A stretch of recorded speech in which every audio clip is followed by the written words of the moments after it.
Namaste. I would like to greet you all. And today we are going to take PPAG 172 Block 3. Okay. Governance Emerging Perspectives. അതാണ് ബ്ലോക്കിന്റെ heading. Block 3 governance emerging perspectives. Unit 7. 7ാമത്തെ unit ആണ്. അന്ന് 6 പേര് എടുത്തിട്ടുണ്ട്. Unit 7 പറഞ്ഞു നടക്കുന്നത് governance challenges and changing role of bureaucracy. Governance challenges changing role of bureaucracy. അപ്പൊ നമ്മൾ മനസ്സിലാക്കേണ്ട ഒരു കാര്യം, ഗവൺമെന്റും ഗവേണൻസും തമ്മിൽ വളരെ വ്യത്യാസമുണ്ട്. ഓക്കെ, ഗവൺമെന്റ് നല്ലതാണെങ്കിലും ഗവേണൻസ് മോശമാണെച്ചാലോ അപ്പോ അത് അഫക്റ്റ് ചെയ്യും ജനങ്ങളെ പറ്റി. അതേ പ്രകാരം നമ്മുടെ മൾട്ടിനാഷണൽ കമ്പനി ആയിക്കോട്ടെ, പ്രൈവറ്റ് ലിമിറ്റഡ് കമ്പനി ആയിക്കോട്ടെ, അല്ലെങ്കിൽ പബ്ലിക് സെക്ടർ അണ്ടർടേക്കിംഗ് ആയിക്കോട്ടെ, ഏതായിക്കോട്ടെ, അപ്പോ ഗവൺമെന്റും ഗവേണൻസും അതേമാതിരി governance is entirely different. Okay, അപ്പൊ ഇവിടെ നമ്മൾ ഇന്ന് എടുക്കാൻ പോകുന്നത് unit 7 governance challenges and changing role of bureaucracy. പണ്ടത്തെ ബ്യൂറോക്രസി നമ്മളെ ഓട്ടോക്രാറ്റിക് വേ നമ്മൾ പ്രവർത്തിക്കാൻ ഇപ്പൊ പറ്റില്ല.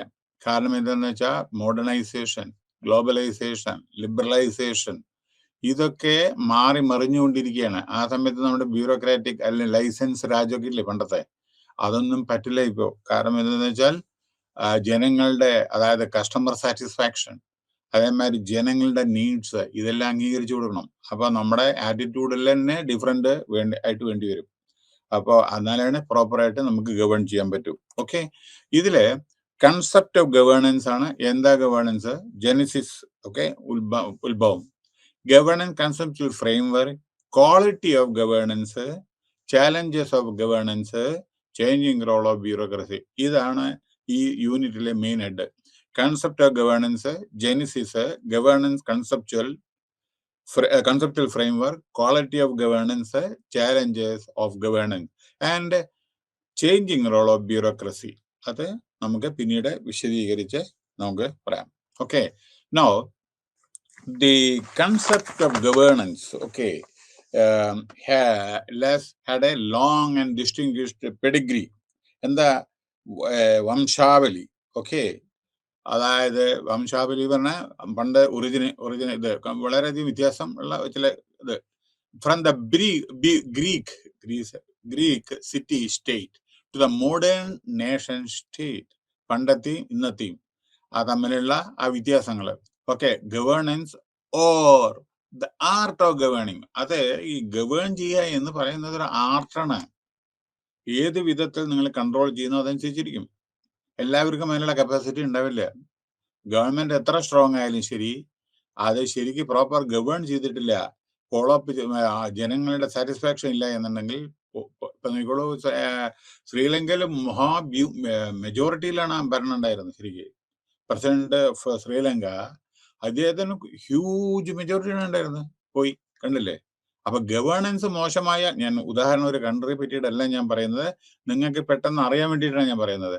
ഹ്യൂജ് മെജോറിറ്റിയുള്ള ഒരു ഗവൺമെന്റ് അവര് കംപ്ലീറ്റ് പോയി. കാരണം ബാക്കിയൊന്നും നിങ്ങൾക്ക് അറിയേണ്ട, ഞാൻ പറയേണ്ട ആവശ്യമില്ല, എല്ലാം നിങ്ങൾക്ക് അറിയാവുന്ന കാര്യമാണ്. അവിടെ ഞാനൊരു ഉദാഹരണേ പറഞ്ഞത്. അതേമാതിരി നമ്മൾ ഗവേണൻസ് ശരിയല്ല എന്നുണ്ടെങ്കിൽ അവരുടെ എന്താ ബുദ്ധിമുട്ട്?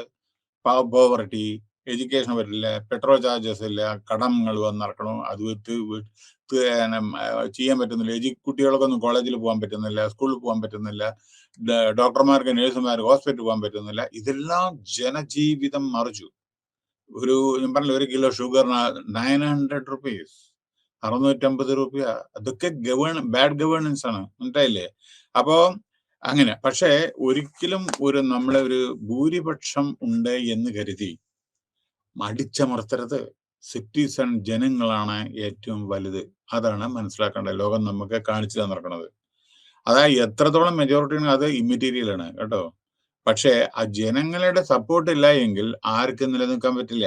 ഉദാഹരണങ്ങൾ കണ്ടില്ലേ? എത്രയോ കണ്ടാൽ മതി, 4 പുറം നോക്കിയാൽ മതി. ഓക്കെ, ഇപ്പോ you don't quote the example of China. China is not a democratic country, മനസ്സിലായില്ലേ? North Korea is not a democratic country, മനസ്സിലായില്ലേ? Even Pakistan, Afghanistan is not a democratic country, മനസ്സിലായില്ലേ? നമ്മളെ മാതിരിയുള്ള ഡെമോക്രാറ്റിക് കൺട്രി സ്ഥിതി ഞാൻ പറയുന്നത്. മറ്റുള്ളത് പിന്നെ ഓട്ടോക്രാറ്റിക് സ്റ്റൈൽ ഓഫ് ഫങ്ഷനിങ് ആണ് പലതും. ആർക്കും ചോദ്യം ചെയ്യാൻ പാടില്ല, ചോദിക്കാൻ പറ്റില്ല. കാരണം മനസ്സിലായില്ലേ? അപ്പൊ ബാക്കി ഞാൻ പറയുന്നില്ല. കാരണം ഇത് പിന്നെ you see you will have your own views. പക്ഷേ what I'm telling just make a comparison. പക്ഷെ നമ്മുടെ അങ്ങനെയല്ല, വളരെ നല്ല വിധത്തിലുള്ള ഭരണം. ഇന്ന് തന്നെ നമ്മുടെ പ്രസിഡന്റ് ഓഫ് ഇന്ത്യക്ക് വളരെ നല്ല വിധത്തിലുള്ള അറേഞ്ച്മെന്റോട് കൂടി നമ്മൾ എലക്ട് ചെയ്യുന്നു. അത് കഴിഞ്ഞിട്ട് വൈസ് പ്രസിഡന്റ് എലക്ട് ചെയ്യുന്നു. മനസ്സിലായില്ലേ? 5 കൊല്ലം മുമ്പ് പ്രധാനമന്ത്രി ആയിക്കോട്ടെ, അല്ലെങ്കിൽ ചീഫ് മിനിസ്റ്റർ ആയിക്കോട്ടെ, MLA ഒക്കെ ഉണ്ടോ. ഗവേണൻസ് അങ്ങനെയാണ് പോകുന്നത്. പക്ഷെ ഏത് ഗവൺമെന്റ് ആയാലും വളരെ നല്ല ജുഡീഷ്യറി ആയിക്കോട്ടെ, എക്സിക്യൂട്ടീവ് ആയിക്കോട്ടെ, ലെജിസ്ലേറ്റീവ് അവനവന്റെ ഡ്യൂട്ടി ചെയ്യണം. People oriented reforms are required to survive. Okay, അപ്പോ constant preoccupation for rulers and political philosophers. Okay, in the 1990, 1990, donors and a range of international institutions, നമ്മുടെ UNOന്റെ കീഴിലുള്ള പല IMF, the Organization for Economic Cooperation and Development, OECD, Organization for Economic Cooperation and Development, and the United Nations Development Program, UNDP. നമുക്കറിയാം ഇന്ത്യയിൽ എത്രയോ അവരുടെ project ഉണ്ട്. Formally അവര് പറയുന്നുണ്ട് എങ്ങനെയായിരിക്കണം ഗവേണൻസ് എന്ന്. മോശമായ ഒരു ഗവേണൻസ് എന്ന് വെച്ചാൽ അവർ ഒരു എയ്ഡും തരില്ല കേട്ടോ. അതിനെല്ലാം അക്കൗണ്ടബിൾ ആണ്. നമ്മൾ എങ്ങനെ ഫണ്ട് ഒന്നായിട്ട് പൈസ തരില്ല അവര്. ഓരോരോ പ്രൊജക്ടിനും അതിന്റെ റിവ്യൂ ചെയ്തതിന്റെ ശേഷം അത് നോക്കുള്ളൂ. ട്രൈബൽ ഇംപ്രൂവ്മെന്റ്, അതിൽ എന്താ നിങ്ങൾ ചെയ്തതെന്ന് നോക്കും. സ്കൂൾ എഡ്യൂക്കേഷന്റെ ഇംപ്രൂവ്മെന്റിന് വേണ്ടി എന്താ നിങ്ങൾ ചെയ്തതെന്ന് നോക്കും. ഇൻഫ്രാസ്ട്രക്ചർ ഫെസിലിറ്റി ഇൻക്രീസ് ചെയ്തിട്ടുണ്ടെന്ന് നോക്കും. പോപ്പുലേഷൻ കൺട്രോൾ, അതിന് നിങ്ങൾ എന്താ ചെയ്ത്, എങ്ങനെയാണ് അത് കൺട്രോൾ, സ്റ്റാറ്റിസ്റ്റിക്സ്. അപ്പോ അതനുസരിച്ചിട്ട് പൈസ സാങ്ഷൻ ചെയ്യും. അപ്പൊ ഗവേണൻസിന്റെ ഈ ബേസിസിലാണ്. ഗവേണൻസ് പ്രോപ്പർ അല്ലെങ്കിൽ ഗ്രാന്റ് കൊടുക്കില്ല. ശ്രദ്ധിക്കണം, ആരും തിരിച്ചു കൊടുക്കും. അതാണ് ഇന്ന് നമ്മുടെ അടുത്ത നെയ്ബറായ ശ്രീലങ്ക ഫേസ് ചെയ്യുന്ന പ്രോബ്ലം, അഫ്ഗാനിസ്ഥാൻ ഫേസ് ചെയ്യുന്ന പ്രോബ്ലം. എഫക്റ്റീവ് ഗവേണൻസ് ഇല്ല എന്നെങ്കിൽ മറ്റുള്ളവരും ലോൺ കൊടുക്കാൻ പോലും മടിക്കും. കാരണം ഇതെങ്ങനെ തിരിച്ചു കിട്ടും? അങ്ങനെയൊക്കെയുള്ള പ്രശ്നങ്ങൾ. ഇത് നമ്മളൊരു രാജ്യത്തിനല്ല കോട്ട് ചെയ്യണം, ഞാൻ നിങ്ങൾക്ക് മനസ്സിലാവാൻ വേണ്ടിയിട്ടാണ്. അതേമാതിരി ഇത് ബാധകമാണ് ഇന്ത്യക്കും, നമ്മുടെ ഇന്ത്യൻ കമ്പനികൾക്കും, സ്റ്റേറ്റ് ഗവൺമെന്റിനും, എല്ലാത്തിനും ഇത് ബാധകമാണ്. Effective governance and we are all responsible for the society. അത്രമാത്രം നിങ്ങൾ മനസ്സിലാക്കിയാൽ മതി. ഓക്കെ, നൗ അടുത്ത്, in this unit we shall orient you to various aspects pertaining to the concept of governance. പല കൺസെപ്റ്റ് നമ്മൾ ഗവേണൻസിന് നമ്മൾ എന്തെല്ലാം ചാലഞ്ചസ് ഉണ്ട്, എങ്ങനെയാണ് ഗവേൺ ചെയ്യേണ്ടത്, എക്സാമിൻ ചെയ്യുക, ചേഞ്ചിങ് റോളിനെ പറ്റിയിട്ട്, ബ്യൂറോക്രസിയെ പറ്റിയിട്ട്, പ്രസന്റ് എന്താ ഇന്നത്തെ സ്ഥിതി, എന്താണ് ഫ്യൂച്ചറിൽ വേണ്ടത്, എന്താ ഇന്നലത്തെ സ്ഥിതി. മറക്കരുത്, 5000 കൊല്ലം പഴക്കമുള്ള സിവിലൈസേഷൻ ആണ് ഇന്ത്യക്ക്. പക്ഷെ മറക്കരുത്, നമ്മൾ പണ്ടും അതെ നമ്മുടെ നല്ല നല്ല ഭരണാധികാരികൾ ഉണ്ടായിട്ടുണ്ട്. നമ്മുടെ സിവിലൈസേഷൻ വളരെ ബ്യൂട്ടിഫുൾ ഇതാണ്, ലോകത്തിൽ തന്നെ പ്രസിദ്ധി ആർജിച്ചതാണ്. മറക്കരുത്, അന്നും അതെ എത്രയോ നല്ല നല്ല ഭരണാധികാരികൾ ഇന്ത്യക്ക് ഉണ്ടായിരുന്നു. ഇപ്പൊ മനസ്സിലായില്ലേ? അതൊക്കെ ഇതാ വരുന്നുണ്ട് ഓരോന്ന്. കൊച്ചു വരുന്നുള്ളൂ. ബാക്കിയൊക്കെ നിങ്ങളെ പുസ്തകത്തിൽ നിന്ന് മനസ്സിലായി. എല്ലാം കൂടി നമുക്ക് കവർ ചെയ്യാൻ പറ്റില്ല. You should read the books properly കേട്ടോ.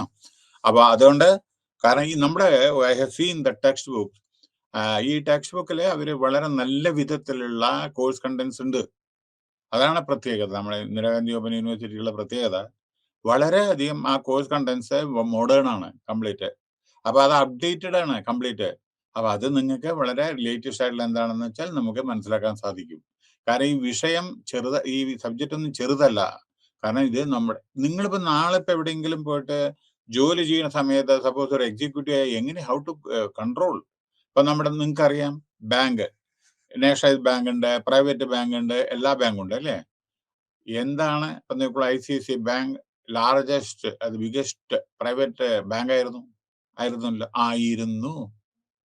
അതിനെ ഓവർടേക്ക് ചെയ്തു മറ്റുള്ളവരെ. എന്തായാലും കാരണം ബാക്കി അത് ഞാൻ പറയുന്നില്ല എന്താണെന്ന്. കാരണം lack of control, effective control, and the even CEO was also involve someone. അപ്പൊ അതുകൊണ്ട് അതാണ് ഗവേണൻസ്. അതെങ്ങനെ ഭരിക്കണം അത് അറിഞ്ഞ. നേരെ മറിച്ച് HDFC, സെക്കൻഡ് പ്ലേസ് ഉള്ള HDFC, അവര് വളരെ ശ്രദ്ധാപൂർവം കൈകാര്യം ചെയ്യുന്ന ഓരോരോ ലോൺ ആയിക്കോട്ടെ, വേറെന്തെങ്കിലും ആയിക്കോട്ടെ, എല്ലാം അവരിപ്പോ നമ്പർ 1 എത്തി. എന്നൊക്കെയോ ഗവേണൻസിന് തമ്മിൽ വ്യത്യാസം ഉണ്ടോ? ഇപ്പൊ ഞാൻ പറയുന്ന ഫ്യൂച്ചറിൽ എന്താ സംഭവിക്കുക നമുക്കറിയില്ല. ഇന്നത്തെ സ്ഥിതിയാണ് ഞാൻ പറയുന്നത്. You should not forget that MBA and other things, there was a case study. അതായത് വുമൺ എംപവർമെന്റിൽ അതിൽ നമ്മൾ ആദ്യം കോട്ട് ചെയ്ത് ചേർന്നത് നമ്മുടെ ICICIയിലത്തെ സിഇഒനെ ആയിരുന്നു പണ്ട്. ആയിരുന്നു. ഇപ്പോഴും ഞാൻ ഇത് മോശമായിട്ടോ അല്ല അങ്ങനെയൊന്നല്ല കരുതുന്നത്. കാരണം പേപ്പറിൽ കാണാം, നമുക്കറിയില്ല.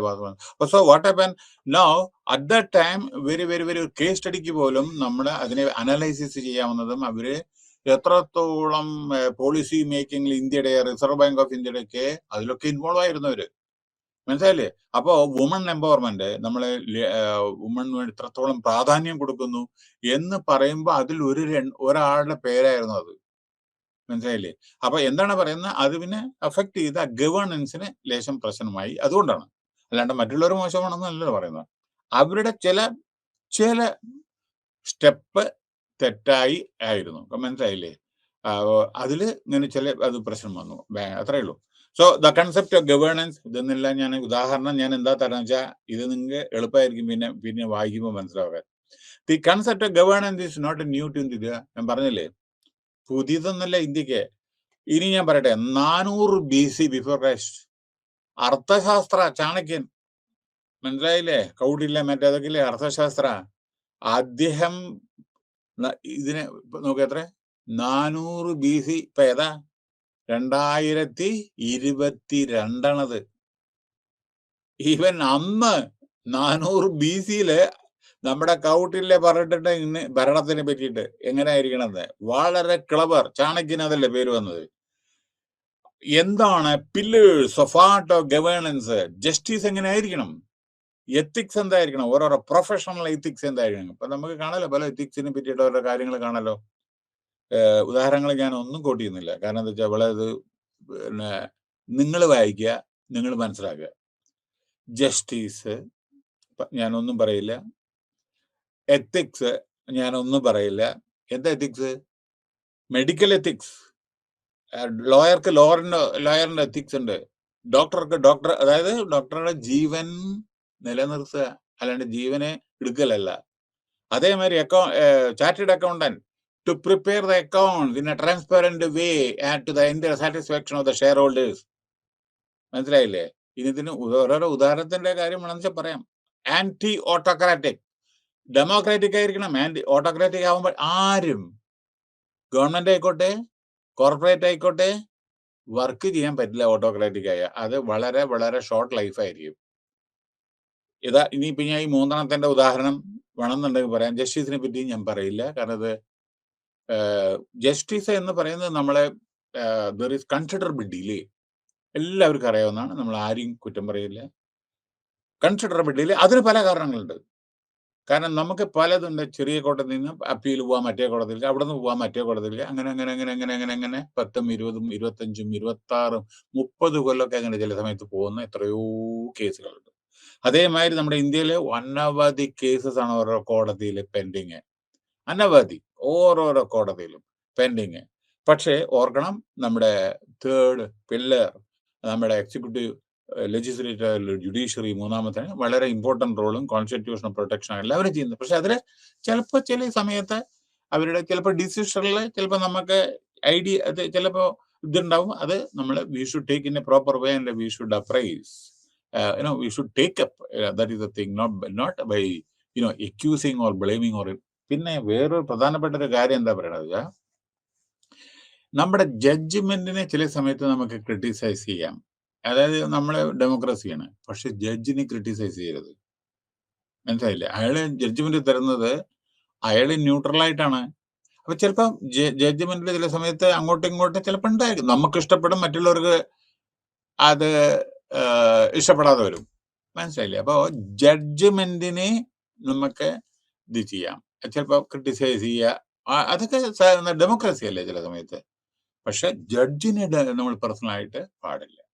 അപ്പോ അതൊന്ന്. അപ്പൊ ജസ്റ്റിസിനെ ഞാൻ ഒന്ന് ഡിലേ, പിന്നെ അതൊന്ന്. പിന്നെ നമ്മള് ചില കേസസിലെല്ലാം നമ്മള് ഡിസിഷൻ എടുക്കുന്ന കൺസിഡറബിൾ ഓരോരോ കാര്യങ്ങളിൽ ചിലപ്പോൾ ലേറ്റ് ആവുന്നുണ്ട്. അതിന് കാരണങ്ങളുണ്ട്. അനവധി വേക്കൻസി ഫില്ല് ചെയ്യാൻ കിടക്കുന്നുണ്ട് ഹൈക്കോടതിയിലും ജൂനിയർ കോർട്ടിലും.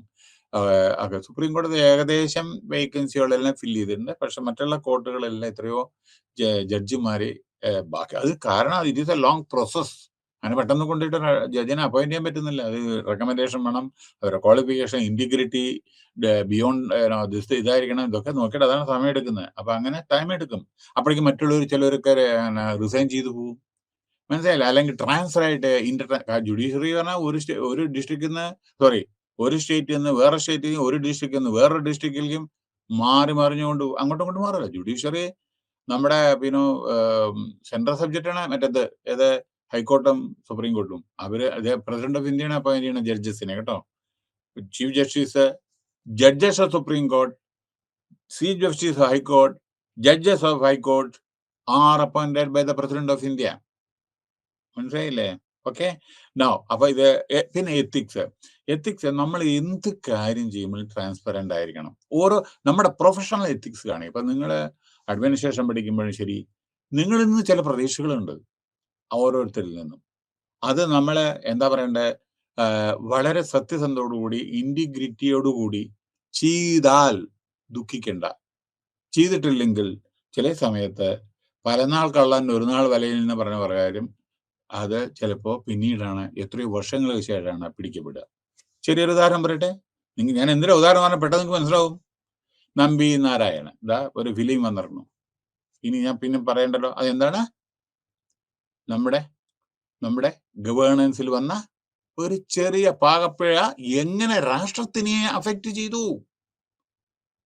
ബാക്കടിച്ച് 15 കൊല്ലം നമ്മുടെ ഇന്ത്യയുടെ ഡെവലപ്മെന്റ് ക്രയോജനിക് എഞ്ചിന്റെ ബാക്കടിച്ചു. ബാക്കി സിനിമ കാണൂ. നമ്മുടെ മാധവന്റെ ഫിലിം അതിലുണ്ട്, കംപ്ലീറ്റ് ജീവചരിത്രം. അതിലാരും നമ്മൾ കുറ്റം പറയുന്നില്ല. ഞാൻ പറയുന്നത് ഒരു ചെറിയ പാകപ്പഴയ്ക്ക് കൊടുക്കേണ്ടി വന്നത്, രാഷ്ട്രം കൊടുക്കേണ്ടി വന്ന 20 കൊല്ലം പിന്നിൽ പോയി. ഞാൻ ചെറിയ ഒരു ഉദാഹരണം കൂടി പറയാം. ഞങ്ങളുടെ ഇവിടെ ഞാൻ വർക്ക് ചെയ്യുന്ന ഒരു ഓർഗനൈസേഷൻ ഗവൺമെന്റ് ഓഫ് ഇന്ത്യയുടെ 1989 തീ പിടിച്ചു. ഒരാൾ സിഗരറ്റ് വലിച്ചു. ഗ്യാസ് പ്ലാന്റ് ആയിരുന്നു അപ്പുറത്ത്. തീ കത്തി മുഴുവൻ നശിച്ചു. അത് റീഎസ്റ്റാബ്ലിഷ് ചെയ്തു. 20 കൊല്ലം നമ്മുടെ ടെക്നോളജി പിന്നിലേക്ക് പോയി. VLSI, very large circuit integrate micro processors, ടെലികമ്മ്യൂണിക്കേഷനിലും സ്പേസ് പ്രോഗ്രാം, റോക്കറ്റ്, ഇതിലൊക്കെ ഉപയോഗിക്കുന്ന ചിപ്സാണ് ഒരൊറ്റ ഓർഗനൈസേഷൻ ഇന്ത്യയിൽ ഉണ്ടായിരുന്നുള്ളത്. Incidentally I was the first employee of the company. എന്റെ എംപ്ലോയി കോഡ് നമ്പർ 1 ആയിരുന്നു. 20 കൊല്ലം പിന്നിലടിച്ചു ഇന്ത്യ. മനസ്സിലായോ? അപ്പൊ അതാ നിങ്ങൾ നോക്കിക്കോളൂ. ഞാൻ ഉദാഹരണം പറയുകയാണെന്ന് വെച്ചാൽ ഇപ്പൊ നമ്മള് ചൊവ്വയിൽ പോകണു അല്ലെങ്കിൽ ചന്ദ്രനിൽ പോകണു എന്നൊക്കെ പറഞ്ഞ് ആ ക്രയോജനിക് എഞ്ചിൻ എത്ര കൊല്ലം കഴിഞ്ഞിട്ടാ? അത് 15, 18, 20 കൊല്ലം മുമ്പേ നടക്കേണ്ട സംഭവമാണത്. പക്ഷേ ഈ Nambi Narayanan was the real scientist behind. അയാളായിരുന്നു ഇതെല്ലാം ചെയ്തത്. പക്ഷെ അയാളെ ഒരു കേസിൽ കുടുങ്ങി. അപ്പൊ പക്ഷേ രാഷ്ട്രത്തിന് അത് എഫക്ട് ചെയ്ത്. കാരണം ചിലതൊന്നും റീപ്ലേസ്മെന്റ് ഇല്ല കേട്ടോ, മറക്കരുത് കേട്ടോ. ചില കാര്യങ്ങൾക്ക് അത്ര എളുപ്പത്തിൽ റീപ്ലേസ്മെന്റ് ഇല്ല. അപ്പൊ ഞാൻ ഉദാഹരണം പറയട്ടെ. ഞാൻ ഇന്നലെ പറഞ്ഞതാണ് നമ്മുടെ മിൽക്ക്, വർഗീസ് കുര്യൻ. എന്തുകൊണ്ടും വേറെ കുര്യന്മാരില്ലത്ത്. ഇന്നിപ്പോ ഈസിയാണ്, കാരണം അയാളെല്ലാം സെറ്റപ്പ് ചെയ്തു അല്ലേ? Varghese Kurian, white revolution, green revolution, MS Swaminathan. എന്താ പിന്നെ വേറൊരു സ്വാമിനാഥൻ വരാന്? മനസ്സിലായി എന്ന് ഞാൻ പറയുന്നത്? അവരുടെ കോൺട്രിബ്യൂഷൻ നമ്മുടെ രാഷ്ട്രത്തിന്റെ റെവല്യൂഷന് വേണ്ടിയിട്ട് എന്തെല്ലാം അതാണ് നമ്മള് ഇത്തരത്തില് നമ്മള് ജീവിക്കേണ്ടത് രാഷ്ട്രത്തിന് വേണ്ടിയിട്ട്. മനസ്സിലായില്ലേ? Doctor Abdul Kalam, take the example of Abdul Kalam. Simple living, high thinking, fisherman കമ്മ്യൂണിറ്റിയിൽ ജനിച്ച ഒരാളെ എവിടെ എത്തി? Of course I know him personally also. I was working in DRDO. Our chairman, he was our chairman. So I know his simplicity. 2 ഷർട്ടും ഒരു pair shoe ആണ് അയാൾക്കുണ്ടായിരുന്നത്. ഇത് president ആവണതിന് മുമ്പേ. കാരണം അതേ നീല ഷർട്ട്, പിന്നെ അതേമാതിരി ഒരു ഷൂ, അല്ലെങ്കിൽ ചെരുപ്പ്. ഷൂ ഇല്ല, ചെരുപ്പ്, ചപ്പല്. എത്രയോ പ്രാവശ്യം ഞാൻ ചണ്ഡീഗഡ് റെയിൽവേ സ്റ്റേഷൻ അയാൾ വണ്ടി കയറാണത് നിൽക്കുന്നത് ഞാൻ കണ്ടിട്ടുണ്ട്. അപ്പോഴും അത് ആലോചിച്ചുകൊണ്ടിരിക്കുകയാണ് അദ്ദേഹം. പിന്നെ അതേമാതിരി അയാൾ താമസിച്ചേർന്ന് ചെറിയ ഒരു റൂമില്. അതാണ് എത്രയോ നിങ്ങൾ വളരുമ്പോൾ, എത്രത്തോളം ഉന്നതിയിലെത്തുമ്പോൾ അത്രത്തോളം സിമ്പിൾ ആയിരിക്കണം, ഹമ്പിൾ ആയിരിക്കണം. അതാണ് അയാളുടെ ജീവിതം. അത് അയാൾ ജീവിച്ചേർന്നത് താമസിച്ചേർന്ന് നമ്മുടെ ഡൽഹിയിലെ നമ്മുടെ എന്താണ് പറയണ്ടേ, ഞങ്ങളുടെ തൊട്ടടുത്ത് ഞങ്ങളുടെ ഗസ്റ്റ് ഹൗസ് ആയിരുന്നു. പിന്നെ എന്താ പറയുക, ഏഷ്യാഡ് അവിടെ DRDO ഗസ്റ്റ് ഹൗസിലായിരുന്നു. ചെറിയൊരു റൂം, ഒരു ചെറിയ അലമാര, അതിൽ കുറച്ച് പുസ്തകങ്ങള്, ഒരു ചെറിയ വീണ, ജാമ്പുവാന്റെ കാലത്തുള്ള ഒരു വീണ, ഒരു ചെറിയ മേശ, ചെറുത് വുഡൻ, ഒരു ഗ്ലാസ് വെള്ളം, മനസ്സിലായ, ഒരു കിടക്കുന്ന ഒരു ഫോൾഡിങ് ഇത് ഒന്നുമില്ല. അയാളായിരുന്നു നമ്മുടെ പ്രൈം മിനിസ്റ്ററുടെ അഡ്വൈസർ, സയന്റിഫിക് അഡ്വൈസർ. ഒന്നും മറക്കരുതേ. കൺട്രോളർ റിസർച്ച് ആൻഡ് ഡെവലപ്മെന്റും അയാളായിരുന്നു. Chief controller of research and development DRDO and adviser to the prime minister of India അയാളായിരുന്നു. പിന്നെ പ്രസിഡന്റ്. അപ്പൊ ഈ പ്രസിഡന്റ് ഇന്ന് നടക്കുന്ന ആ നാമധേയം അദ്ദേഹം കൊടുക്കുന്ന സമയത്ത് അതെ, അതിനുശേഷം ഞങ്ങൾ പോയിട്ട് ഗസ്റ്റ് ഹൗസിൽ പോയിട്ട് ഷേക്കൻഡ് കൊടുക്കുന്നുണ്ട് ഹൈദരാബാദിൽ. അപ്പോ അപ്പോഴും അതെ, ഷേക്കൻഡ് കൊടുക്കുമ്പോൾ that is the thing which we to learn in our life. Simplicity. ഇവൻ ഞാനത് നടന്ന സംഭവങ്ങളാണ് പറയുന്നത്. എന്താണ് ഗവേണൻസും അദ്ദേഹം ചെയ്ത ഓരോ കാര്യങ്ങളും. എന്തിനാണ് ഈ ഉദാഹരണങ്ങൾ പറയുന്നത്? അതിൽ നിന്ന് എന്തെങ്കിലും പഠിക്കാൻ പറ്റിച്ചാൽ പഠിക്കുക. അയാള് ഒരു പ്രാവശ്യം ഹൈദരാബാദില് പിന്നെ ഈ DRDOന്റെ ലബോറട്ടറിയിൽ അദ്ദേഹം താമസിക്കുന്ന ഹൗസ് അതിന്റെ തൊട്ടടുത്തായിരുന്നു ഞാൻ താമസിക്കണം. ബംഗ്ലാവിലായിരുന്നു ഞാൻ. അപ്പൊ ഞാനും എക്സിക്യൂട്ടീവ് ഡയറക്ടറും പ്ലാന്റിന്റെ ഡയറക്ടറും ഒക്കെ കൂടി പോയിട്ട് അയാള് നമ്മുടെ president of India nomination file ചെയ്തിട്ട് ഇപ്പോഴും ഓർമ്മയുണ്ട്, ജൂലൈ 17 ഞങ്ങൾ ഷെയ്ക്കൻഡ് കൊടുക്കാൻ വേണ്ടി അയാളുടെ അടുത്ത് പോയി. കേട്ടോളൂ ഒരു രസം. ഉച്ചയ്ക്ക് ഞങ്ങൾ അയാളുടെ ഗസ്റ്റ് ഹൗസിൽ പോയിട്ട് അയാളെ കാണാൻ വേണ്ടി പോയപ്പോൾ വാതിലെല്ലാം തുറന്ന് ഒരു ടേബിളിന് മുകളിൽ അയാള് ഒരു ചപ്പാത്തി, ഒരു ഗ്ലാസ് വെള്ളവും അങ്ങനെ വെച്ചിട്ട് തിന്നുകൊണ്ടിരിക്കുന്ന സമയത്ത് ഞങ്ങളോട് വരാൻ വേണ്ടി പറഞ്ഞു ഉള്ളിലേക്ക്. ഒന്ന് ആലോചിച്ചു. എല്ലാവരും പുറത്തുക്കാനല്ലേ പറയാ. അപ്പൊ ഒന്ന് ഓർത്തോളൂ. അവിടെ സാർ കൺഗ്രാജുലേഷൻ എന്ന് പറഞ്ഞപ്പോ ഫോർ വാറ്റ് എന്നാ ചോദിക്കണ്. അപ്പൊ സാറേ ലോകം മുഴുവൻ അംഗീകരിച്ചിരുന്നു അയാൾ ഇപ്പൊ നിങ്ങൾ പ്രസിഡന്റ് ആവുന്നു, എല്ലാവരും സപ്പോർട്ട് ചെയ്തെന്ന്. സാർ എന്താ ഇമ്പോർട്ട് പറയാ? No, I have given the nomination, let the result come, and only we can talk something. എന്ന് പറയലും അയാൾ ഉടനടി technical ആസ്പെക്ടിൽ about what is your production, you have to create a market for the private sector. അങ്ങോട്ടാണ് plate മാറി. അയാൾ he was not at all bothered about that. And the entire world was knowing he was going to become the president of India. ഇതാണ് simplicity എന്ന് പറയുന്നത്. അപ്പൊ ethics. പിന്നെ anti autocratic പറയേണ്ട ആവശ്യമില്ലല്ലോ. ഓട്ടോക്രാറ്റിക് നമ്മുടെ ഹിറ്റ്ലറുടെ കഥ നമുക്കറിയാം, നെപ്പോളിയന്റെ കഥ നമുക്കറിയാലോ, പല പല കഥകളും അറിയാലോ, പാകിസ്ഥാനിലെ ചില സംഭവങ്ങൾ അറിയാലോ. ഇന്ത്യയിൽ അങ്ങനെ ഉണ്ടായിട്ടില്ല. ഡെമോക്രസി ആവുകൊണ്ട് അങ്ങനെ നമുക്ക് വന്നിട്ടില്ല. വളരെ ഓട്ടോക്രാറ്റിക് സ്റ്റൈൽ ഓഫ് ഫംഗ്ഷനും നമ്മുടെ സദ്ദാം ഹുസൈൻ. അതേമാതിരിയുള്ള അവസാനം എന്താണ് ഇവരുടെയൊക്കെ ഒന്ന് ആലോചിച്ച് നോക്കൂ. അപ്പോ ഡെമോക്രാറ്റിക് ആണ് ആന്റി ഓട്ടോക്രാറ്റിക്. ബാക്കി ഞാൻ പറയുന്നില്ല. He further detail the duty of the king to protect the well. ഈ ആരാണ്? അർത്ഥശാസ്ത്ര. കൗട്ടില്ല നമ്മുടെ ചാണക്യൻ പറഞ്ഞത് എന്താണെന്ന് വെച്ചാൽ, രാജാവ് പ്രോപ്പറായ ജസ്റ്റിസും എംപതിയും സിമ്പതിയും എത്തിക്സും ഓട്ടോക്രാറ്റിക്കും ആവാൻ പാടില്ല. അതേമാതിരി എല്ലാ ജനങ്ങളുടെയും വെൽഫെയർ ഒക്കെ പ്രൊട്ടക്ട് ചെയ്യണം, പ്രോപ്പറായി സേഫ് ഗാർഡ് ചെയ്യണം, ജനങ്ങളെ നന്നായി ഭരിക്കണം. അതിന്റെ ഭരണത്തിന്റെ ചില മാർഗ ഗൈഡ് ലൈൻസ് അദ്ദേഹം രാജാക്കന്മാര് മൗര്യവംശ ഇതില് അവർക്ക് പറഞ്ഞു കൊടുത്തു. ഇന്ന വിധത്തിൽ ചെയ്യാം. യുദ്ധം എങ്ങനെ ജയിക്കണം, ബ്രെയിൻ, അല്ലാണ്ട് നിങ്ങളുടെ ആമിനേഷനോ അല്ലെങ്കിൽ സേന കൊണ്ടല്ല, നിങ്ങളുടെ ബ്രെയിൻ ഉപയോഗിച്ച് യുദ്ധം ജയിക്കൂ. അങ്ങനെയൊക്കെ ഉള്ള ആർട്ട് ഓഫ് ഗവേണൻസ് നമ്മുടെ അർത്ഥശാസ്ത്രയിൽ പറഞ്ഞിട്ടുണ്ട്. ഓക്കെ. പിന്നെ അടുത്ത്, the government is an instrument of the state, അല്ലേ? Has always been the sole provider of goods and service. എല്ലാം അറിയാലോ, സ്റ്റേറ്റ് ആണ് നമ്മുടെ, അല്ലെങ്കിൽ രാജ്യമാണത്. ഒരു കാര്യം പറയാനുള്ളത്, ഒരു കാലത്ത് നമ്മുടെ ഡൊമസ്റ്റിക്കിലെ ഇന്ത്യൻ എയർലൈൻസ് മാത്രമേ ഉണ്ടായിരുന്നുള്ളൂ, പ്ലെയിൻ. ഇന്നത്തെ സ്ഥിതിയല്ല ഞാൻ പറഞ്ഞ ഒരു കാലത്ത്. പക്ഷേ ഡൊമസ്റ്റിക് എയർ ട്രാവൽ ഇന്ത്യൻ എയർലൈൻസിൽ മാത്രമേ ഉണ്ടായിരുന്നുള്ളൂ. അവരെല്ലാം ചെറിയ സബ്സിഡറി ആയിരുന്നു അലയൻസ്. ഇന്റർനാഷണല് നമ്മുടെ എയർ ഇന്ത്യ ആയിരുന്നു. ഓക്കെ, ഇത് മോണോപോളി ആയിരുന്നു. വേറെ പ്ലെയിനും ഇല്ല, ഒന്നുമില്ല. മനസ്സിലായില്ലേ? പട്ടാളത്തിന് മാത്രമേ ഉള്ളൂ വേറെ. ഓക്കെ, അത് പിന്നെ നമുക്ക് ഉപയോഗിക്കാനും പാടില്ല. So similar is the case. പണ്ട് അതേമാതിരി ഉണ്ടായിരുന്ന telecommunication, ITI, Indian telephone industry, Mahanagar, നമ്മുടെ BSNL, ഇതൊക്കെ കുത്തക ഇതായിരുന്നു, മൊണോപ്പൊളി ആയിരുന്നു.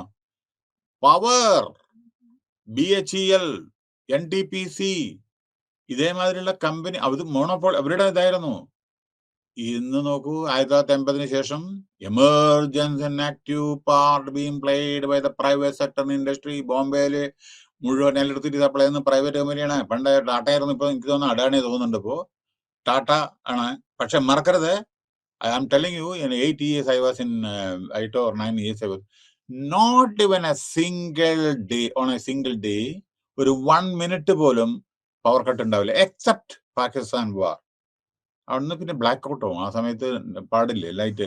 അതല്ലാതെ ഇൻട്രപ്ഷൻ, അവിടെ ഇൻട്രപ്ഷൻ വന്നാൽ ഭയങ്കര പ്രശ്നങ്ങൾ വരും. സിഗ്നൽ, ട്രാഫിക് സിഗ്നൽ അങ്ങോട്ടൊക്കെ മുട്ടും. ഇലക്ട്രിക് ട്രെയിൻ ഇതൊക്കെ ഓടിക്കൊണ്ടിരിക്കല്ലേ കണ്ടിന്യൂസ് ആയിട്ട് അവിടെ. അപ്പൊ അൺഇൻറപ്റ്റഡ് പവർ സപ്ലൈ ആണ് ടാറ്റ ചെയ്തത്. ഇപ്പൊ അത് അഡാണിയാണോ സംശയമുണ്ട്. പക്ഷെ പ്ലേയിങ് നോ. അനവധി ഇപ്പോ നമ്മുടെ കമ്പനികളെ, പ്രൈവറ്റ് കമ്പനികൾ, ഇപ്പൊ നിങ്ങൾ ഓട്ടോമൊബൈൽ ആക്കട്ടെ, പേരൊന്നും ഞാൻ പറയുന്നില്ല, എല്ലാം ഗവൺമെന്റ് ഏറ്റെടുത്തു. പണ്ട് സ്കൂട്ടർ നമ്മുടെ ഗവൺമെന്റ് സെക്ടറിലായിരുന്നു. Scooters India Limited, Maruti government സെക്ടറിലായിരുന്നു. മാരുതി അതാണ് ഇപ്പൊ നമ്മുടെ സുസുക്കി ആയിട്ട് പിന്നെ അങ്ങോട്ട് പോയത്, ഷെയർ അങ്ങോട്ടായത്. എല്ലാം ഗവൺമെന്റ് സെക്ടറിലായിരുന്നു. ഇപ്പൊ ഇപ്പോഴത്തെ റെയിൽവേ ഇല്ലേ, ഇപ്പൊ റെയിൽവേയും കുറെയൊക്കെ നമ്മുടെ പ്രൈവറ്റൈസ് ആവുന്നു ചിലതൊക്കെ. അപ്പൊ എന്താ പറയാന്ന് വെച്ചാൽ എല്ലാം കൂടി ഗവൺമെന്റിന് ചെയ്യാൻ പറ്റില്ല. ടെലികമ്മ്യൂണിക്കേഷൻ നോക്കൂ, എത്രത്തോളം റെവല്യൂഷൻ ആണ് വന്നിട്ടുണ്ടെന്ന് നോക്കൂ. അംബാനി ആയിക്കോട്ടെ, വേറെ ഉള്ളവരായിക്കോട്ടെ, ഇപ്പൊ അഡാണി എന്തൊക്കെയാണ് എൻ്റർ ചെയ്ത് തരുന്നു, അതേമാതിരി ഇപ്പൊ അങ്ങനെ. അപ്പൊ private is also playing a vital role. Steel plant already ഞാൻ പറഞ്ഞു കഴിഞ്ഞു, പ്രൈവറ്റ് സെക്ടറിന്റെ എല്ലാവരും പ്രൈവറ്റ് സെക്ടറിൽ ഇടപെടുന്നുണ്ട്. ഈവൻ ഡ്രഗ്, നമ്മുടെ ഇപ്പൊ നോക്കൂ, കോവിഡ് ആരാണ്? പ്രൈവറ്റ് കമ്പനിയല്ലേ ഉണ്ടാക്കിയത്? പൂനെയില് അല്ലെങ്കിൽ ഹൈദരാബാദിലെ പ്രൈവറ്റ് അല്ലേ അത്? പണ്ട് IDPL ഉണ്ടല്ലോ, ഗവൺമെന്റ് ഓഫ് ഇന്ത്യയുടെ, അവരല്ല ഉണ്ടാക്കിയത്, പ്രൈവറ്റ് ആണ്. ഇപ്പൊ നോക്കൂ, നമ്മുടെ സ്പേസ് പ്രോഗ്രാം ഉണ്ട്, അതിന്റെ റിയാക്ടർ ആരുണ്ടാക്കുന്നത്? Larsen and Toubro. നമ്മുടെ എയർപോർട്ട് ആരാണ് ഉണ്ടാക്കുന്നത്? കംപ്ലീറ്റ് എയർപോർട്ട് മിക്കവാറും Larsen and Toubro, LNT. National highway മിക്കവാറും അവര്, അല്ലെങ്കിൽ വേറെ ഏതെങ്കിലും കമ്പനി. പാലം പണിയുന്നു, മിക്കവാറും അവര്, അല്ലെങ്കിൽ വേറെ ഉള്ളൊരു കമ്പനി. എല്ലാം ഗവൺമെന്റ് അല്ല ചെയ്യുന്നത്, ഗവൺമെന്റ് സെക്ടർ അല്ലല്ലോ ചെയ്യുന്നത്. അവിടെ CPWD ഉണ്ട്, നാഷണൽ ബിൽഡിംഗ് കൺസ്ട്രക്ഷൻ ഉണ്ട്, എല്ലാം ഉണ്ട്. പ്രൈവറ്റും നമ്മുടെ ഇന്ത്യയുടെ ഡെവലപ്മെന്റിന് വളരെ അധികം റോൾ പ്ലേ ചെയ്തിട്ടുണ്ട്.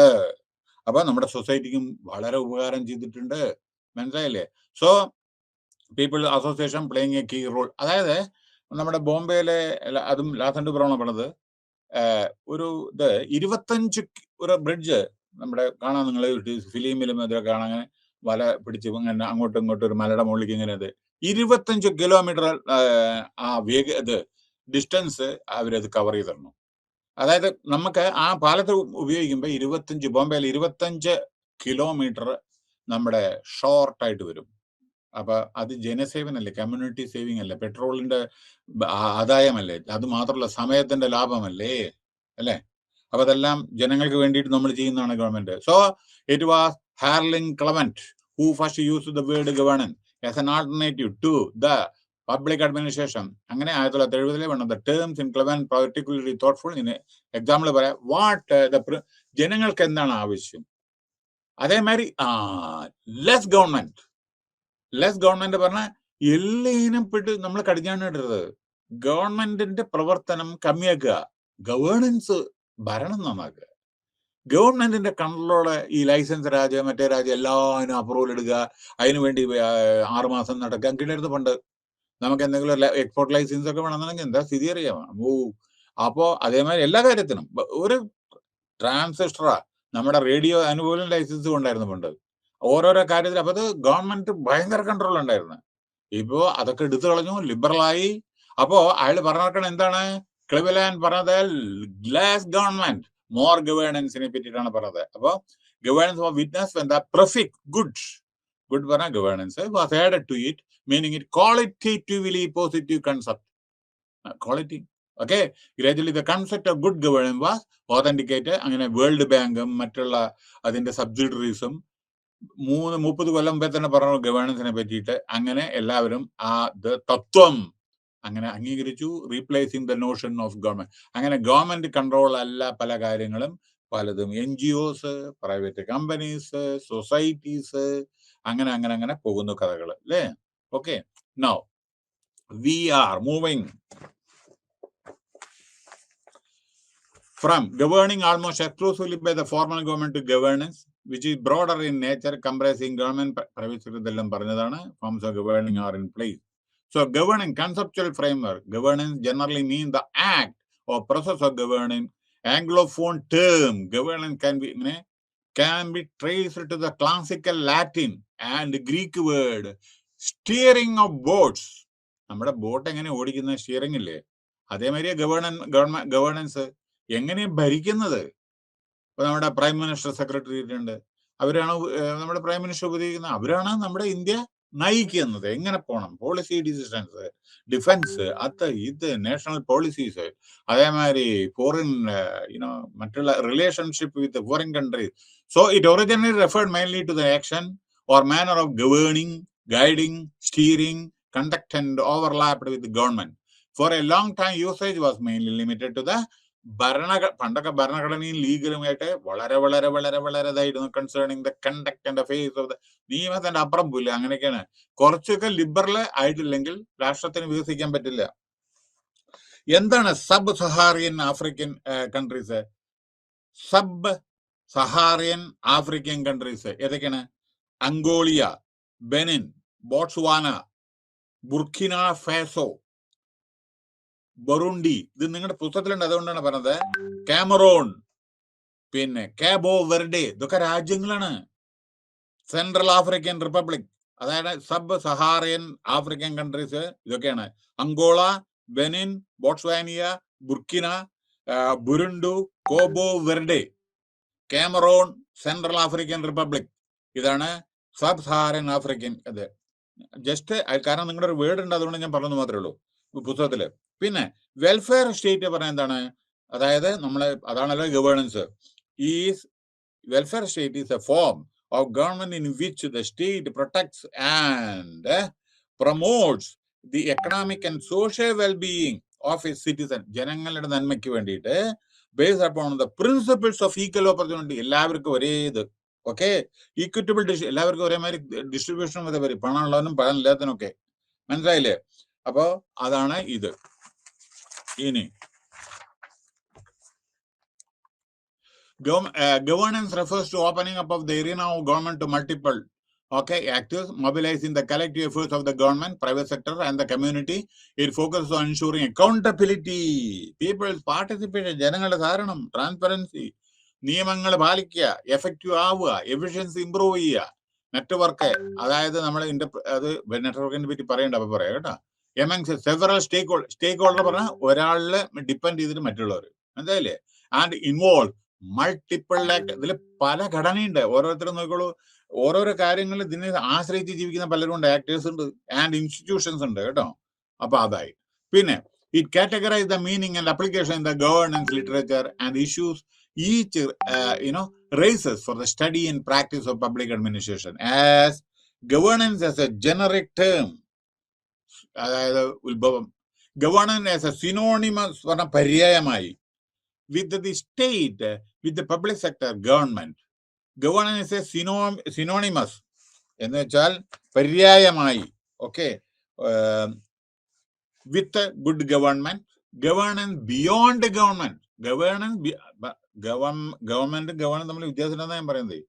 ഗവൺമെന്റിനെക്കാളും മീതെ പോകും ഗവേണൻസ്. ഭരണം നന്നാവണം, അതല്ലേ പണ്ടത്തെ ഞാൻ പറഞ്ഞ Akbar the great, Ashoka the great. എന്തുകൊണ്ട് അവരെ ഗ്രേറ്റ് എന്ന് പറയുന്നത്? മനസ്സിലായില്ലേ? ഗ്രേറ്റ് ആയതുകൊണ്ടല്ലേ. അപ്പൊ അങ്ങനെ പലരുണ്ട് നമ്മുടെ ലോകത്തിലുണ്ട്, ഇന്ത്യയിലുണ്ട്, ഒക്കെ നല്ല നല്ല നല്ല ഭരണം കാഴ്ചവെച്ച എത്രയോ ആളുകളുണ്ട് കേട്ടോ. ഗവേണൻസ് നോട്ട് ഗവൺമെന്റ്, അത് പറഞ്ഞു. Okay, Rhodes put forward 6 separate uses of governance. ഒന്ന്, മിനിമൽ സ്റ്റേറ്റ്. സ്റ്റേറ്റ് കമ്മി, കുറച്ച് എന്നറിയോ? Small is beautiful. ബാക്കി പറയണ്ടല്ലോ. അതുകൊണ്ടാണല്ലോ നമ്മുടെ സ്റ്റേറ്റുകളൊക്കെ ഡിവൈഡ് ചെയ്തത്. ഉത്തർപ്രദേശ് ലാർജസ്റ്റ് സ്റ്റേറ്റിനെയാണ് ഡിവൈഡ് ചെയ്തിട്ടല്ലേ ഉത്തരാഖണ്ഡ് ഉണ്ടാക്കിയത്. ബീഹാറിനെ ഡിവൈഡ് ചെയ്തിട്ടല്ലേ ജാർഖണ്ഡ് ഉണ്ടാക്കിയിരുന്നത്. നമ്മുടെ ആന്ധ്രാപ്രദേശിനെ ഡിവൈഡ് ചെയ്തിട്ടല്ലേ തെലങ്കാന ഉണ്ടാക്കിയാണ്. എന്തിനാത്? ചെറിയ സ്മാളിനെ കൂടുതൽ അഡ്മിനിസ്ട്രേഷൻ വളരെ എഫക്റ്റീവ് ആവും. പിന്നെ കോർപ്പറേറ്റ് ഗവേണൻസ്, ഇതെല്ലാം പറഞ്ഞു കഴിഞ്ഞു ഞാൻ. അതായത് എത്തിക്സും അതായത് എത്തിക്സ് ഇൻ ഗവൺമെന്റിലായിക്കോട്ടെ, മാർക്കറ്റിംഗിലായിക്കോട്ടെ, അക്കൗണ്ട്സിലായിക്കോട്ടെ, പിന്നെ ഈ ബിസിനസ് എത്തിക്സ് ആയിക്കോട്ടെ, എന്തായിക്കോട്ടെ. ഗുഡ് ഗവേണൻസ് പറഞ്ഞു. സോഷ്യോ സൈബർനെറ്റിക്, അതായത് സാമൂഹ്യ ശാസ്ത്രമായ cybernetic. Self organising network, new public management. Okay, the notion of governance rest on 3 theoretical principles or promises. മൂന്നെണ്ണം. The existence of crisis of governable. പിന്നെ ഭരിക്കുന്ന സമയത്ത് പല ക്രൈസിസും വരുമല്ലോ, അല്ലേ? ഇപ്പൊ നമ്മുടെ കോവിഡ് വന്നപ്പോ എന്തെല്ലാം നമുക്ക് പ്രശ്നം വന്നു, അല്ലേ? മരുന്ന് വേണം, ഇഞ്ചക്ഷൻ ചെയ്യണം, ഡോക്ടർ വേണം. ഇപ്പോ ഇത് വേറൊരു അസുഖം വന്നിട്ട് മങ്കിപ്പോക്ക്. അപ്പോ അതിനുള്ള വല്ല എയർപോർട്ടിൽ അലേർട്ട് ചെയ്യണം. പല പ്രശ്നമുണ്ട്. അതിന് മരുന്ന് കണ്ടുപിടിക്കണം. ലോകത്തിൽ മരുന്നുണ്ടായിരുന്നില്ല. അപ്പൊ മരുന്ന് കണ്ടുപിടിച്ചിട്ടാണ് ഇതെല്ലാം ചെയ്യുന്നത്. ക്രൈസിസ് എപ്പോഴും ഉണ്ടാവും ചില സമയത്ത്, മനസ്സിലായില്ലേ? സോ ഗവേണൻസ് പറഞ്ഞാൽ അത്ര എളുപ്പത്തിലല്ലോ കാര്യം ഭരിക്കുക. നമ്മുടെ ഇന്ത്യ മാതിരി ഒരു രാജ്യം ഭരിക്കണം എന്ന് വെച്ചാൽ ഭയങ്കര കഷ്ടമാണ്. അത്ര വലിയൊരു രാജ്യം, അത്ര ജനസംഖ്യ, അത്ര സ്റ്റേറ്റ്, അത്ര യൂണിയൻ ടെറിട്ടറി, അത്ര റിലീജിയൻ, അത്ര കാസ്റ്റ്. ഒന്ന് പറഞ്ഞാൽ അത് ചിലപ്പോൾ മറ്റുള്ളവർക്ക് അംഗീകരിക്കാൻ പറ്റില്ല. പക്ഷെ എങ്കിലും വി ആർ വൺ. അതാണ് പ്രത്യേകത ഇന്ത്യയുടെ ബ്യൂട്ടിഫുൾ ദിസ് തിങ്.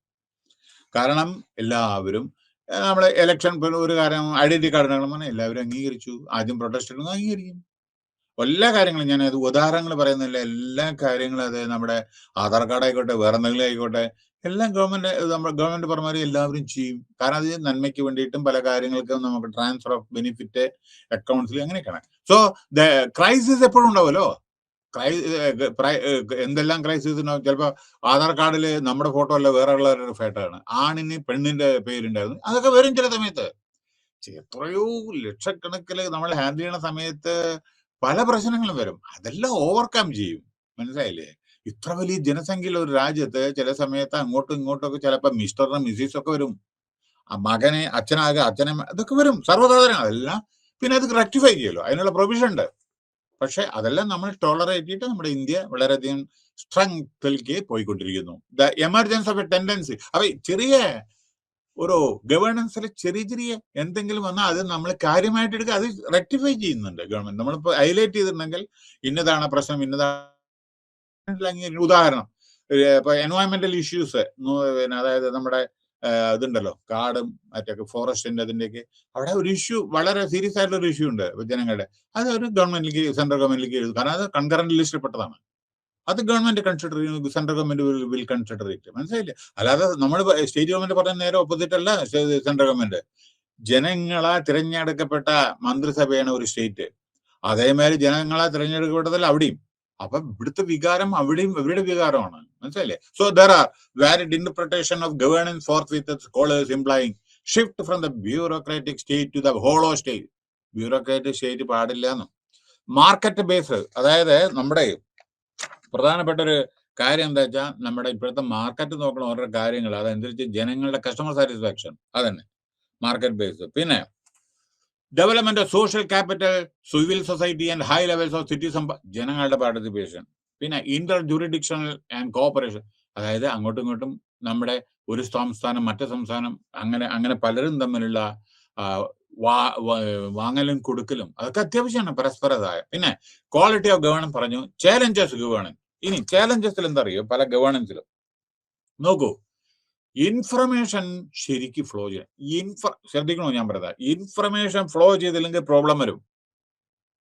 അത് എല്ലാ ഇഷ്യൂസും വരുന്ന ഒരു കമ്പനിയിലായാലും ശരി, ഗവൺമെന്റിലായിരിക്കും, ഇൻഫർമേഷൻ പ്രോപ്പർ ആളുകൾ തെറ്റിദ്ധരിക്കപ്പെടും.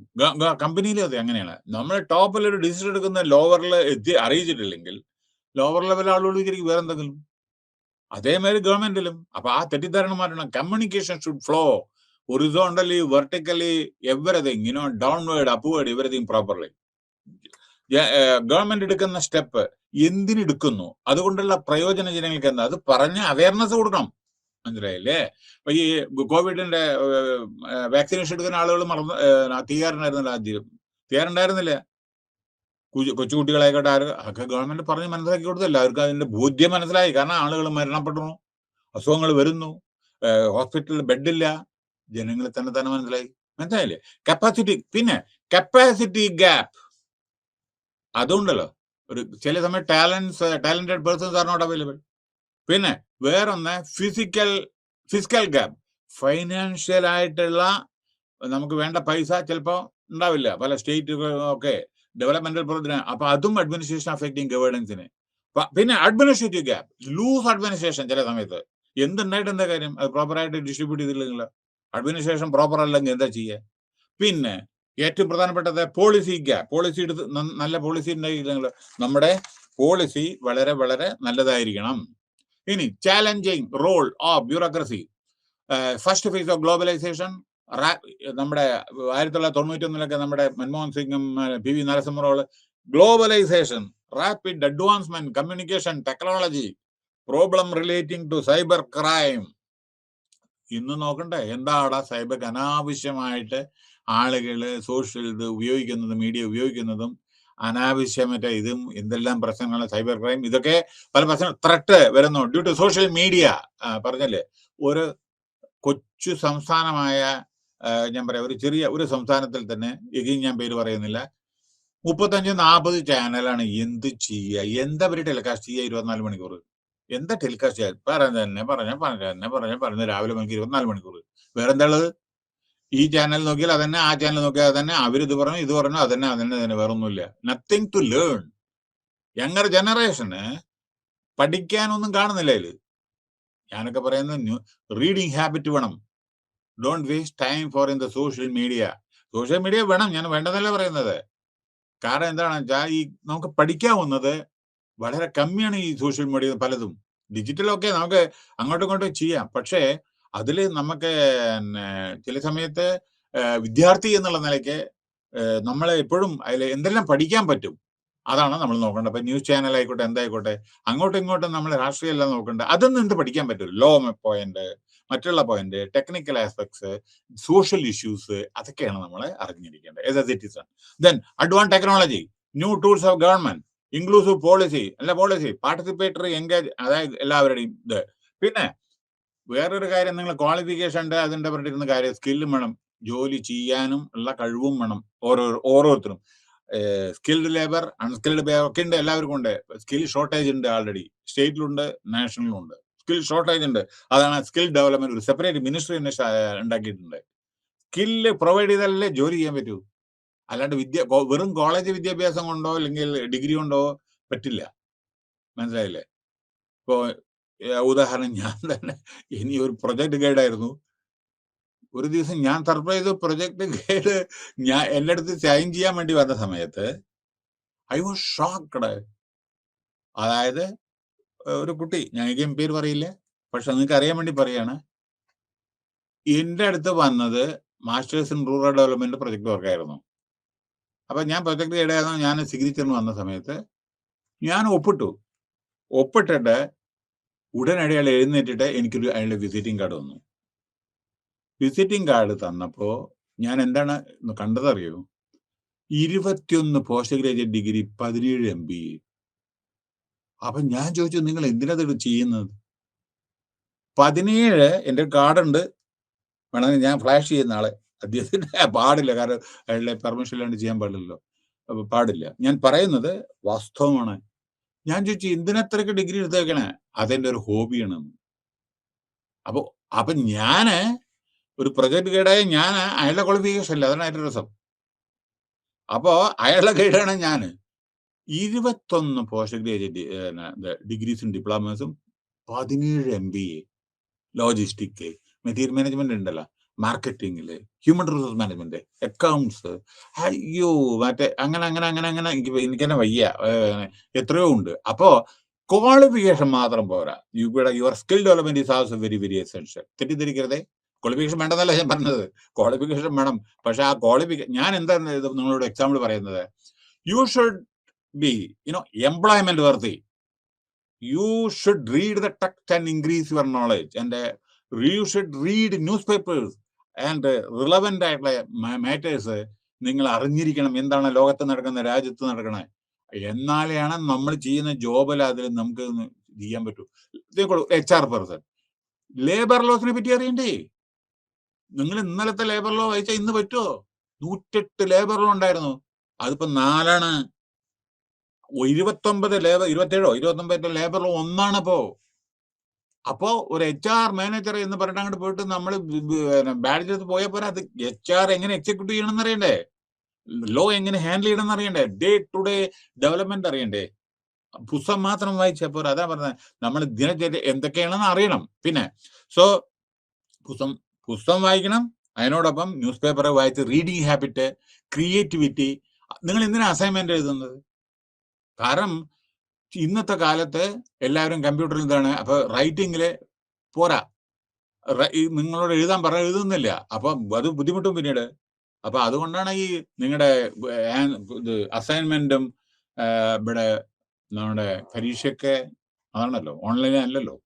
So building new skills and capacity, internal and external securities.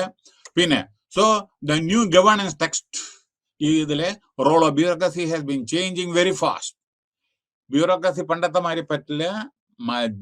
ആളുകളുടെ നീഡ് അനുസരിച്ചിട്ടും മാർക്കറ്റിന്റെയും ഓരോരോ കാര്യങ്ങളനുസരിച്ചിട്ടും മാറണം. The government is no longer seen merely as a law enforcer or a controller of national resources, but a provider of basic services. ജനങ്ങളുടെ സേവനമാണ് ഒരു ചെയ്യുന്നത്, അല്ലാണ്ട് അവർ control ചെയ്യല്ല. പബ്ലിക് ഗുഡ്സ്, അതൊക്കെ distribution. Globalisation has added different dimensions to the concept of governance. Globalisation വളരെയധികം ഇത് പ്രാധാന്യം അറിയിക്കുന്നുണ്ട് നമ്മുടെ ഗവേണൻസിൽ. നമ്മൾ ഇങ്ങനെ ചെയ്താലേ അങ്ങനെ ചെയ്യാൻ പറ്റും. നോക്കൂ, നിങ്ങൾ എന്തെങ്കിലും പ്രൊഡ്യൂസ് ചെയ്തു, അത് എക്സ്പോർട്ട് ചെയ്യാൻ പറ്റുമോ? അപ്പൊ ഗൾഫ് കൺട്രിയിലേക്കോ അവർക്ക് അവരുടെ സ്പെസിഫിക്കേഷൻ ഉണ്ട്, അതുണ്ടില്ലെങ്കിൽ അങ്ങോട്ട് ചെയ്യാൻ പറ്റില്ല. See, there has been a shift in orientation from being controlled, facilitative. Government എപ്പോഴും ഫെസിലിറ്റേറ്റർ ആണ്. ബ്യൂറോക്രാസിന്റെ അപ്രോച്ച് കുറച്ച് കമ്മിക്ക് കൊണ്ടുവരണം. പിന്നെ ജനങ്ങൾക്ക് വേണ്ടി സേവനം അർപ്പിക്കണം. In the light of the changing governance scenario, the bureaucracy must reform itself. So it must reinvent itself in the light of changing norms of government. ഗവൺമെന്റിന്റെ ഇംഗിത പ്രകാരം അവര് നമ്മുടെ ജനങ്ങളെ സേവ് ചെയ്യാൻ വേണ്ടി new public service and new governance ആയിരിക്കണം നമ്മുടെ bureaucrats. മനസ്സിലായില്ലേ? അപ്പൊ അടുത്ത unit 8, information and communication technology and governance. Information and communication technology, നമ്മുടെ ഇപ്പോഴത്തെ IT ഗവേണൻസ്, അത് നമ്മുടെ ഭരണത്തിന് എങ്ങനെ ഓരോരുത്തരെ നമ്മുടെ ഗവേണൻസ് പറയുമ്പോൾ നമ്മുടെ സ്റ്റേറ്റ് ഇത് കമ്പനികളിലും എങ്ങനെയാണ് നമ്മൾ അഡ്മിനിസ്ട്രേഷൻ ചെയ്യുന്നത്. IT technology, conceptual framework, information and communication technology. എവിടെ evolutionary perspective, information communication technology enabled services, information communication technology in governance. ഇപ്പൊ നിങ്ങളുടെ പരീക്ഷ ഓൺലൈനാണ്, സ്ക്രൂട്ടിനി ചെയ്യുന്നത് ഓൺലൈനാണ്, റിസൾട്ട് പബ്ലിക് ഓൺലൈനിലാണ്, കോമ്പറ്റേറ്റീവ് എക്സാമിനേഷൻ ഓൺലൈനാണ്, എല്ലാ കാര്യങ്ങളും മിക്കവാറും 90% ഓൺലൈനാണ്. കമ്മ്യൂണിക്കേഷൻ ടെക്നോളജി എവിടെ എത്തി നോക്കൂ. എവിടെ നോക്കിയാലും എന്ത് വേണമെങ്കിലും. ഞാൻ ഒരു മിനിറ്റ്, ഇൻകം ടാക്സിന്റെ ഒരു കാര്യം നോക്കൂ. നിങ്ങളുടെ പാൻ കാർഡ് ആ ഇന്ത്യയിൽ നിങ്ങൾ മാത്രമേ ഉള്ളൂ. ആ കാർഡ് അടിച്ചാൽ നിങ്ങളുടെ പേര് ഒന്ന് ആലോചിച്ച് നോക്കൂ. ഈ 138 കോടിയോ 139 കോടി ജനങ്ങളില് ഒരു നമ്പർ അടിച്ചാൽ നിങ്ങൾ മാത്രമേ ഉള്ളൂ. അതന്നെ ആധാർ കാർഡും. എത്ര അതിലടിച്ച അപ്പം അറിയാം നിങ്ങളുടെ നക്ഷത്രം. അതായത് ഓരോ ജാതകയിലുണ്ട്, മനസ്സിലായില്ലേ? ആധാർ കാർഡിന്റെ നമ്പർ അടിച്ചാൽ അവർ കിട്ടും എല്ലാ കാര്യങ്ങളും നിങ്ങളെ പറ്റിയിട്ട്. നിങ്ങൾ എവിടെയാണ്, എവിടെ താമസിക്കുന്നത്, ഏത് സ്റ്റേറ്റിലാണ്, എന്താണ് നിങ്ങളുടെ അച്ഛന്റെ പേര്, അത് എല്ലാം അറിയാം. അതാണ് ഇൻഫർമേഷൻ ടെക്നോളജിയുടെ ഇത്. Okay, next introduction. ICT has become, ഇത് കൂടുതൽ നിങ്ങൾക്ക് അറിയാവുന്നതാണ് കേട്ടോ, എന്നാലെങ്കിലും ഞാൻ പറയാം. ഇപ്പോ IT has become part of our this thing. നോക്കൂ, ഇപ്പൊ നമ്മൾ എന്താ ചെയ്യുന്നത്? ഹലോ, നിങ്ങളുടെ കോവിഡ് സീസണിൽ എടുത്തോളൂ, ഒരു മിനിറ്റ്. കോവിഡ് ടൈമില് ഓൺലൈൻ ക്ലാസ് എടുക്കുന്നത്. അപ്പൊ ഞാൻ ഇപ്പൊ എന്താ ചെയ്യണേ? ഇതിപ്പോ നിങ്ങൾക്ക് തരുന്നത് എന്താ? ICT അല്ലേ, ഇൻഫർമേഷൻ കമ്മ്യൂണിക്കേഷന്റെ ഇതിൽ വരുന്നല്ലേ ഇത്. കോവിഡ് ടൈമിൽ ഓൺലൈൻ ക്ലാസ്സസ് എത്രയോ എടുത്തത്? അതെന്താണ്? നമ്മുടെ ഡിജിറ്റലും മറ്റേതിന്റെ ഓരോ ടെക്നോളജിയുടെ ഇതല്ലേ. അല്ലെങ്കിൽ എവിടെ പോയി നിങ്ങൾക്ക് ക്ലാസ് ഇടുന്ന കിട്ടുക? ഓൺലൈൻ എത്രയോ ക്ലാസ് ഞാൻ തന്നെ എടുത്തിട്ടുണ്ട്, എത്രയോ ക്ലാസ്. അത് സപ്പോസ് ഇതില്ല വിചാരിക്കുക, ഈ സൗകര്യം ഇല്ല വിചാരിക്കുക, ഈ ക്ലാസ് എങ്ങനെ എടുക്കുക? ഇപ്പൊ ഈ ഞാൻ എടുക്കുന്ന ക്ലാസ് എങ്ങനെ എടുക്കുക? മനസ്സിലായോ? പക്ഷെ ഈ class you will be, all students will be able to hear, understand the things. Okay, പക്ഷെ time is very limited. I should request you to understand the limited ടൈമിലാണ് ഇത്ര മാക്സിമം കവർ ചെയ്യുന്നത്. 2 ചാപ്റ്റർ കവർ ചെയ്യുന്നതേ 1 മണിക്കൂർ കൊണ്ട്. അപ്പൊ അതുകൊണ്ട് സ്പീഡിൽ പോയാൽ പറ്റൂ, കാരണം ലിമിറ്റേഷൻ ഉണ്ട് നമ്പർ ഓഫ് ക്ലാസ്സിൽ കേട്ടോ. 8 ക്ലാസ്സാണ് എടുക്കാൻ പറ്റൂ. അതാണ് നിയമം യൂണിവേഴ്സിറ്റിയുടെ, ഓപ്പൺ യൂണിവേഴ്സിറ്റിയുടെ. അപ്പൊ അതുകൊണ്ടാണ് എനിക്ക് എല്ലാം മാക്സിമം കവർ ചെയ്യണം. അതുകൊണ്ട് അല്ലാണ്ട് നമുക്ക് ആത്മാർത്ഥത ഇല്ലാണ്ടോ അല്ലെങ്കിൽ കൂടുതൽ എടുക്കാൻ അറിയാതുകൊണ്ടല്ല, അത് ഫിസിക്കൽ ക്ലാസ്സിൽ പറ്റും, പക്ഷെ ഓൺലൈൻ ക്ലാസ്സിൽ ഷോർട്ട് ആയിട്ട് തന്നെ എടുക്കാൻ പറ്റും. So kindly bear with me, understand the the guidelines and other things. So ICT governance deals with the structured dynamic. The process of governance do not necessarily reside solely within the sphere of state action authority. Contemporary understanding governance brings the recognition governments are limited in their capacity. Such limitations should everything electronically digitalized ആണ് എല്ലാം. ഇനി information communication technology conceptual framework information അത് വരുന്നു. നോക്കൂ, ഞാൻ summary അങ്ങോട്ട് പറയാം. Face 1 നമ്മുടെ ആദ്യത്തെ എന്താ ഇൻട്രൊഡക്ഷൻ പറഞ്ഞില്ലേ? ഇൻട്രൊഡക്ഷൻ പറഞ്ഞു ഐ തിങ്ക് അല്ലേ? ഓക്കെ. രണ്ടാമത്തെ information and communication technology conceptual framework. ഒരു മിനിറ്റ്, ഞാൻ എന്തെങ്കിലും പറയാതുണ്ടോ നോക്കട്ടെ ഞാൻ കേട്ടോ. പിന്നെ ICT information technology, government. Hello, government നമ്മുടെ ലൈസൻസ് ഒക്കെ എടുക്കുന്ന ഓൺലൈനാണ്. ഗവൺമെന്റിന്റെ പല ലൈസൻസ് എടുക്കുന്നത് നമ്മുടെ ഇതാണ് റിട്ടേൺ ഫയൽ ചെയ്യുന്നത്. അങ്ങനെയാണ് ഗവൺമെന്റ് റിട്ടേൺ, മനസ്സിലായില്ലേ? ഇലക്ട്രോണിക് ഇതിന്റെ. ഓക്കെ. അതേമാതിരി citizen passport, Republic of India. ഓർക്കണേ, India has got only 1 passport, Republic of India. 138 139 എന്ത് കോടി ജനങ്ങളായാലും ശരി, ഒറ്റ പാസ്പോർട്ട്, അതായത് റിപ്പബ്ലിക് ഓഫ് ഇന്ത്യ. നേരെ മറിച്ച് മറ്റുള്ള സംസ്ഥാനം സ്റ്റേറ്റ് ടു സ്റ്റേറ്റ് വേറെ ഓരോരോ ഇതുണ്ട് പാസ്പോർട്ട് കേട്ടോ. നമ്മുടെ ഇന്ത്യയിലില്ല, ഒറ്റ പാസ്പോർട്ട്. ശ്രദ്ധിക്കണേ. ഓക്കെ. നൗ അതേമാതിരി we are eligible to travel anywhere in the country. പക്ഷെ മറ്റുള്ള സംസ്ഥാനം ഇത് അങ്ങനെയല്ല. ചിലയിടത്ത് ഒരു സിറ്റിയിൽ നിന്ന് മറ്റേ സിറ്റിക്ക് പോകാനോ അല്ലെങ്കിൽ സ്റ്റേറ്റിൽ നിന്ന് മറ്റേ സിറ്റി പാസ്പോർട്ട് മറ്റേ വേറെ വിധത്തിൽ അവരെ വേണം, അപ്രൂവൽ വേണം കേട്ടോ. ഇംഗ്ലണ്ട്, അയർലാൻഡ് നോക്കിക്കോളൂ. അപ്പോ സെപ്പറേറ്റ് കൺട്രി ആണെങ്കിലും ശരി നോക്കിക്കോളൂ, എല്ലാം ഒരു തന്നെയാണല്ല. UK എന്നൊക്കെ അല്ലേ പറയുന്നത്, ഇതിൽ പെട്ടതാണെന്നൊക്കെ അല്ലേ പറയുന്നത്. ഓക്കെ. സോ ICT പറ്റി പറഞ്ഞു. ഇനി ഫേസ് 1 സമ്മറി നോക്കൂ. ഫേസ് 1 എന്ന് പറയുന്ന ആ സമയത്ത് കാൽക്കുലേറ്റർ നോക്കൂ. 1947, വളരെ ശ്രദ്ധാപൂർവ്വം കേൾക്കണേ, കാരണം ടൈം വളരെ. ഇൻഫർമേഷൻ ടെക്നോളജിയുടെ സ്റ്റാർട്ടിങ് ഫേസ് 1 1947 അന്ന് calculator, transistor, punch card punch ചെയ്യുന്നത്, മാഗ്നറ്റിക് ടൈപ്സ്, അങ്ങനെയായിരുന്നു ഫേസ് 1 നമ്മുടെ ഇൻഫർമേഷൻ ടെക്നോളജിയുടെ improvement. Phase 1 calculator, transistor, punch card, magnetic tapes. Phase 2 അങ്ങനെ ഡെവലപ്പ് ചെയ്ത് മേപ്പോട്ട് പോവാണ്. ആ സമയത്ത് personal computer, magnetic disk, desktop, okay, word processing, accounting, പുതിയ ഇതൊക്കെ ഉണ്ടല്ലോ നമ്മുടെ അക്കൗണ്ടിങ് മെത്തേഡ്സ്, അതെല്ലാം പിന്നെ വന്നു.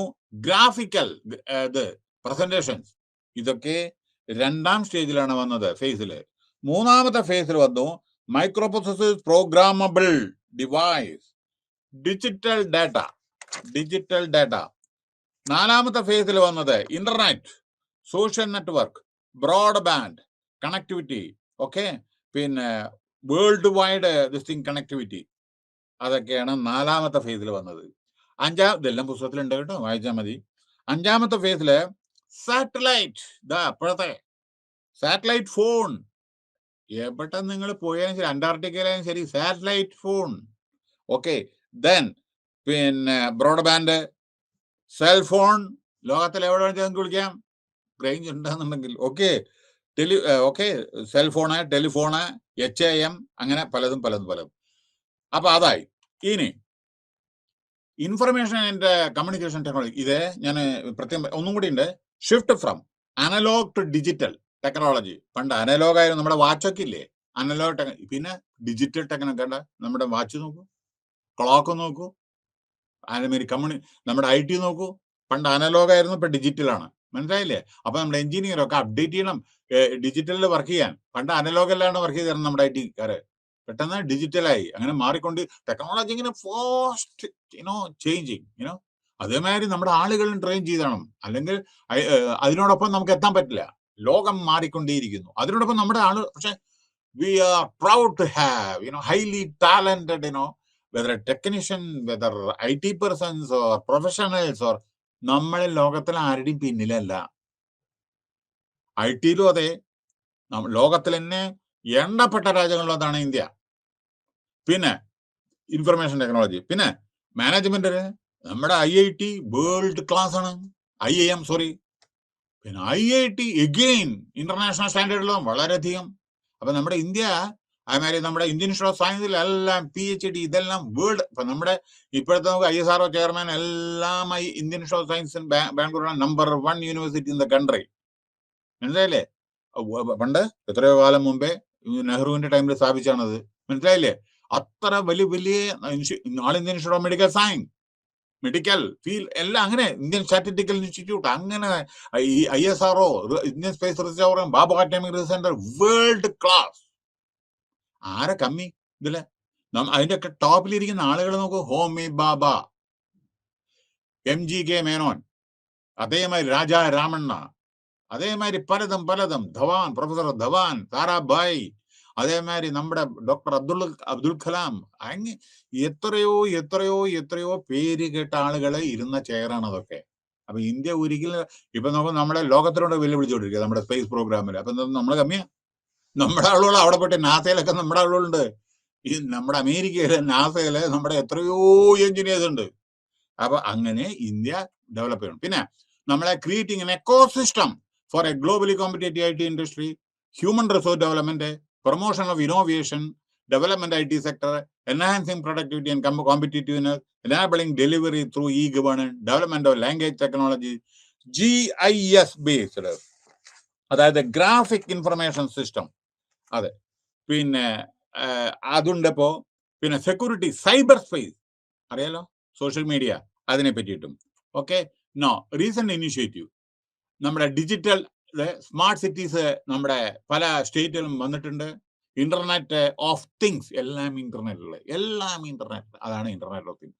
പിന്നെ information communication technology enabled governance, web presence, web അടുത്തത് ഇന്ററാക്റ്റീവ് പ്രസൻസ്, ട്രാൻസാക്ഷണൽ പ്രസൻസ്, നമ്മുടെ ബാങ്കില് ട്രാൻസാക്ട് എല്ലാം ഡിജിറ്റൽ ഇതല്ലേ, കംപ്ലീറ്റ് ട്രാൻസ്ഫർ.